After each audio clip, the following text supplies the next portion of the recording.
अस्सलामु अलैकुम नाज़रीन। इब्तिदा है रब जलील के बाबरकत नाम से जो दिलों के हाल खूब जानता है। मैं सैयद शाहिद अब्बास नकवी आपकी खिदमत में एक दफ़ा फिर हाज़िर हूँ। आज की वीडियो लोहे कमर शरफ़ कमर के हवाले से है। माज़रत चाहता हूँ कि वीडियो एक दो दिन लेट हो गई है, तो मसरूफ़ियत की वजह से मैं वीडियो नहीं बना सका।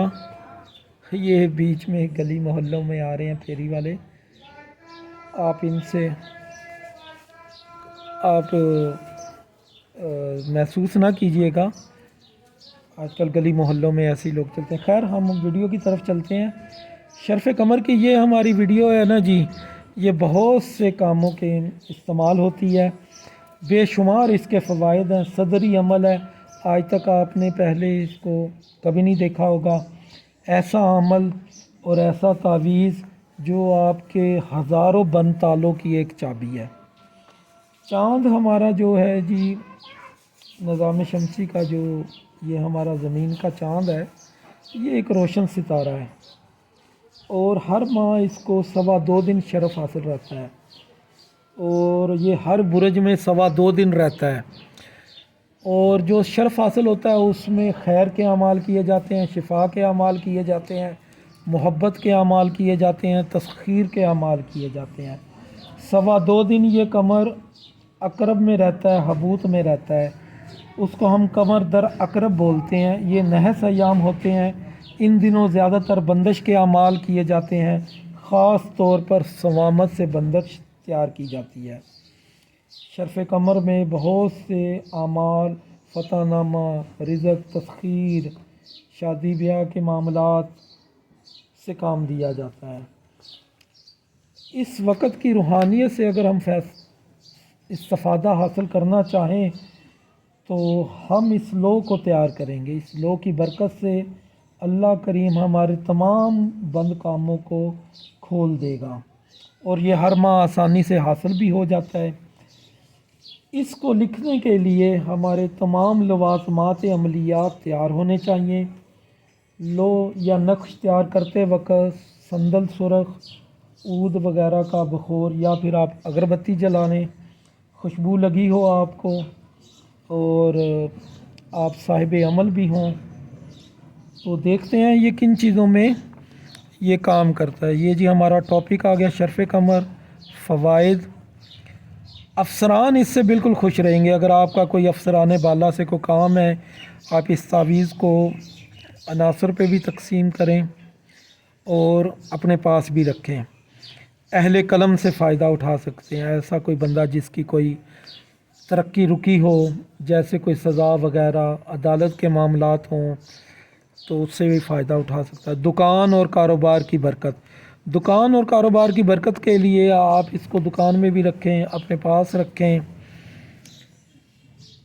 अगला जी, बीमारियों में शिफा के लिए ये बहुत अहम चीज़ है। बीमारियों में शिफा के लिए लिख कर पिलाएँ। इस नक्श के चारों तरफ रब्बुल आलमीन लिखें और पिलाएँ। जो सबसे अहम चीज़ है जी, वो लड़कियों की शादी के लिए। लड़कियों की शादी बहुत बड़ा मसला है हमारे मुआशरे में और ये शादी के लिए आपको अच्छे रिश्ते नहीं मिल पाते, तो उनके ऊपर बंदिश भी लग जाती है। बहुत से अमाल उल्टे सीधे करने की वजह से वो फिर उनके मामलात रुक जाते हैं। नक्श जब आप तैयार करें शादी के लिए, तो नक्श के ऊपर आप अज़ीज़ुल अलीम लिखें।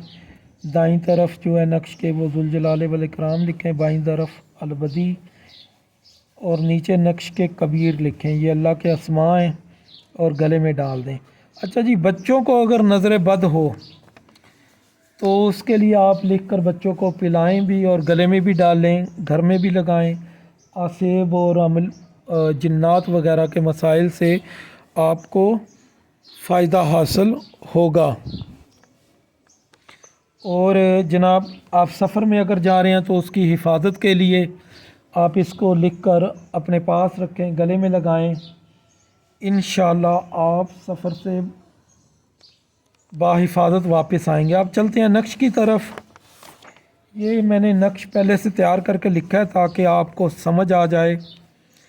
नक्श के चारों अज़ला बिस्मिल्लाहिर्रहमानिर्रहीम से बनाएं और फिर बिस्मिल्लाह इनके ऊपर कौलुल हक़ वलहुल मुल्क लिखें, फिर इनके मौक्किलात लिखें।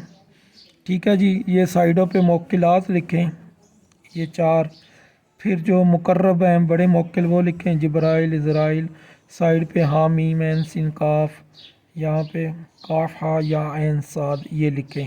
मतलब पूरा नक्श बनाना है आपने, नंगा नक्श नहीं बनाना बग़ैर इज़ला के, इज़ला वाला नक्श बनाना है। नक्श के ऊपर ये 786 लिखें। ये नक्श के जो हैं ये चाल है, असल में ये नक्श खालीउल बतहन है। दरमियान में इसके मकसद लिखें, आप थोड़ा सा नक्श बना लें। यहाँ पे अगर शादी ब्याह के मामलात हों तो लिखें फ़लाँ बिन फ़लाँ की जल्द शादी हो जाए। नज़र बद के लिए लिखे हैं तो लिखें फ़लाँ बिन फ़लाँ की नज़र बद बहुक्म हक़ ताला से शिफा हासिल हो। ठीक है जी, इस तरह बीमारी के लिखे फ़लाँ बिन फ़लाँ को शिफा हासिल हो। किसी अफसर के लिए लिख रहे हैं तो उस अफसर का नाम और ओहदा लिखें और लिखें हमारा वो फ़लाँ काम कर दें। ये नक्श का पहला खाना है जी 4324। ठीक है, ये उसको डबल करके नक्श का दूसरा खाना है, ये उसका तीसरा खाना है, ये चौथा। ठीक है, ये उसका 5वां, ये छठा, ये 7वां, 8वां। दरमियान में आपने मकसद लिखना है। उम्मीद है कि आपको ये वीडियो पसंद आई होगी। अल्लाह करीम से दुआ है कि आपके तमाम मामलात बख़ैर व खूबी और आफ़ियत से सरअंजाम हो जाएं, रुके हुए काम हो जाएं और अल्लाह करीम हमारे मुल्क को खुशहाल करे। हमारे मुआशरे में जो बेचैनी फैली हुई है अल्लाह पाक उसको कम करे। अब इजाज़त दीजिए। अस्सलामु अलैकुम।